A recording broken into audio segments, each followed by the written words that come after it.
What's going on, folks, and welcome back to some more New World discussion. Today we're going to be diving into the more intense and all-around chaotic side of New World with recent news. These topics will include things like the announced Horde event that we'll be encountering in the game, alongside the possibility of seeing actual non-playing characters in New World, and of course, the article information that circulated regarding Twitch integration. There's also something that I wanted to touch on regarding that specific part, but we'll jump into that later. And without further delay, let's go ahead and get started. Now, beginning with the Horde mode, if you recall during the first developer diary for New World, Amazon Game Studios went into a little bit on how the in-game world would try its best to beat back at us, stating that not only would we have to defend and assault territories from other players, but also the corrupted that arrived long before any of us as well. These huge battles are supposed to take place regularly on the server, with hundreds upon hundreds of AI corrupted coming in to attack us. There is currently some controversy around this specific topic because of the very next details. Right now, the latest article to speak about this Horde mode comes from a German website. In this article, they quote Scott Lane, the game director of Amazon Game Studios. He says that even if you're not a fan of PvP and do not like to be in the middle of a battle, if the AI attacks you by the hundreds and you defend yourself with other players, that is totally fun. So player versus environment fans can also experience what the players in the alpha called their highlight, which was the huge battles. Now, while this sounds extremely awesome and something that I honestly cannot wait to see, I do want to say that I do believe that part of the issue that some sandboxes have suffered in the past is that although they do give you the freedom and opportunity to experience all sorts of unique encounters, when it comes down to the player versus environment aspect, I feel like they can be lackluster at times. But having that constant danger coming not just from the players but the environment itself, especially one that may cause enemies to become brothers in arms, or those who wield the woodsman's axe or smithing hammer to pick up the blade. However, in terms of that controversial part that I mentioned earlier for this article, they do continue on to state that every territory in New World will have what's known as a war interface, where you can see exactly when these battles are supposed to start. The article then says that there will be appointment mechanics implemented, which means that players with a larger influence in a territory are more likely to gain access to the battle. The article says that this next part comes directly from Scott Lane, but the issues in the community right now is because of the way that this is worded. It makes it sound like there might be limited slots when it comes to fighting the hordes per server, and on top of that, it could be an instanced event, which understandably, I could totally see both sides of the coin in terms of limiting slots. Some players feel that this means to join the big battles, you basically have to roll the dice with your influence, and that sounds like a lottery system of sorts. However, on the other side of that, depending on how big these siege battles are, and let's say we have a total of about 500 players joining in with about 50 players from each settlement, just to throw a random number out there, that means that you'd have over 500 plus players going up against a horde of corrupted AI that's smashing at these settlements harder than the zombies in World War Z. Credit where credit is due, that is 100% something you don't see in a lot of these sandboxes, especially one like this graphically and with all that stuff going on in one area, except for the golden few like EVE Online. We won't count those beautiful titles here. And to continue on that topic, if you have to limit access to something like that, sad to say, I could see why the guilds in the game that own the territories would want the people that have the most contribution filling those slots, which also might not necessarily just mean guild players, but maybe people in the territory overall, because those will probably be the people best suited to combat the corruption, as opposed to someone who joined 5 minutes ago. Would not want to see somebody going up against a corrupted army with a stick, but it's a double-edged sword all in all. But I can tell you now though, this lumberyard engine they're using sounds incredibly expansive, and whatever limits we may see in the beginning of this game, I could definitely see being increased as time goes on, if it's needed, that is. But the other side of this that they mention is that not only will we see people who live in the territories being able to join these battles, but this article also says that Scott Lane states that streamer armies will also be a feature, which means if you're on the same server as a streamer, there might be a button to join the group directly. Then the article starts to get a little choppy with the translation by starting off to say, here's how a streamer's subs could go into battle with them, but doesn't elaborate on that point any further. This part in general, alongside the streamer spotlight topic that we'll touch on in a second, is why there's a great deal of people wanting to wait on an official statement from Amazon regarding Twitch integration. And I'm here to tell you, we may have actually already had one, but let me explain.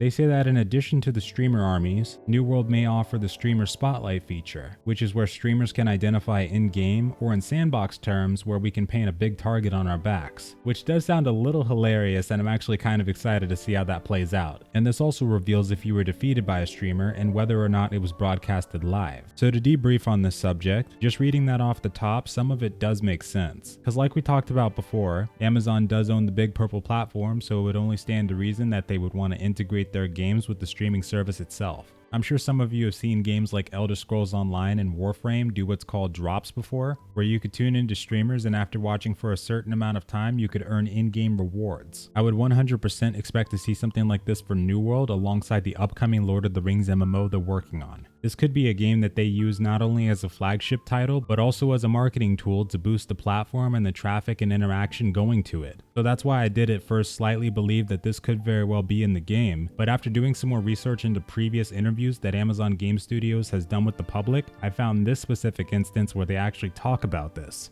For those of you who didn't think that the German article was mostly or entirely correct about the streaming integration idea, you'll want to listen to this part right here. This comes from an interview done by MMO Huts, who you may remember as one of the oldest MMO news sources around. This was published on February 8th of 2019 and does provide a decent outlook on how they envisioned the game early on. Here's the part in question.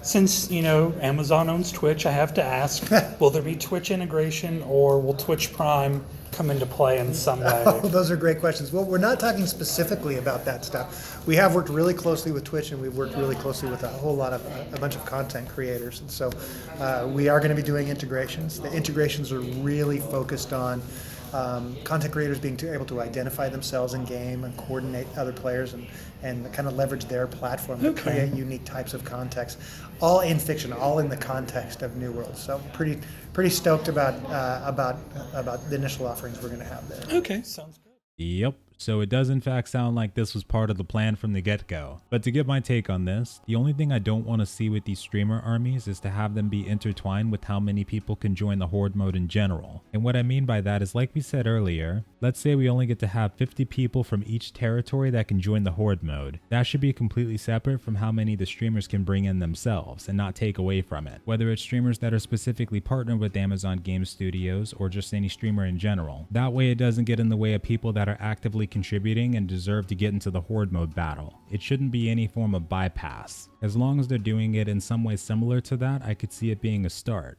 And to finish off these topics, we now have even more juicy details about what Amazon might be planning for this sandbox. After reading through these, I think we're starting to understand just how Amazon is attempting to lean more away from the sandbox and more towards the full-fledged MMO with sandbox elements. Recently on one of the Reddits for New World, there was a post that went into the job positions that Amazon Game Studios is hiring for. I found that not only are they hiring more people for their iteration for Lord of the Rings Online, but New World specifically. They listed for a senior game server engineer, which was posted on October 14, 2019, whose main roles would include things like designing this highly distributed and scalable environment for New World, alongside measuring, monitoring, and improving the server stability. Next was environmental artist, which was posted on the 12th of December, 2018. That would mainly focus on things like laying out and building levels, telling deep and meaningful stories with the environment, and building spaces with strong visual composition and interesting gameplay space. The next two after are the more notable listings, with the first being a listing for the game's AI engineer posted on November 5th, 2019, which has the task of focusing on working with both designers and other engineers to develop and deploy new character behaviors, while also utilizing both flexible and scalable patterns to ensure a high-quality multiplayer experience. And the very last one on that list is a listing for none other than Amazon's New World quest designer, posted on November 25th, 2019, which is oh so close to where we are right now.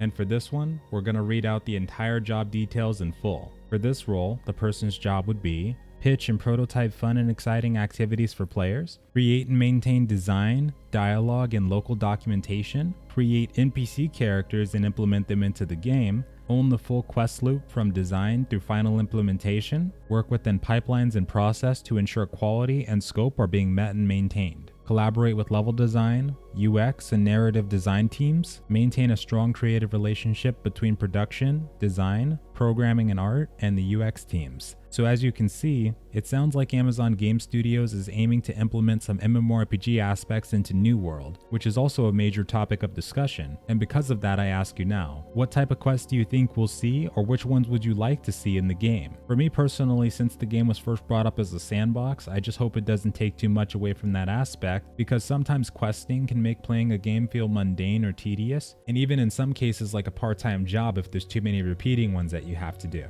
But all in all, we'll have to see what they do with it. It feels like Amazon is aiming to completely blindside the MMO market and take their place in it. We're going to need to see those new dev diaries and gameplay footage as soon as possible, because we need to see what we're really working with on this one.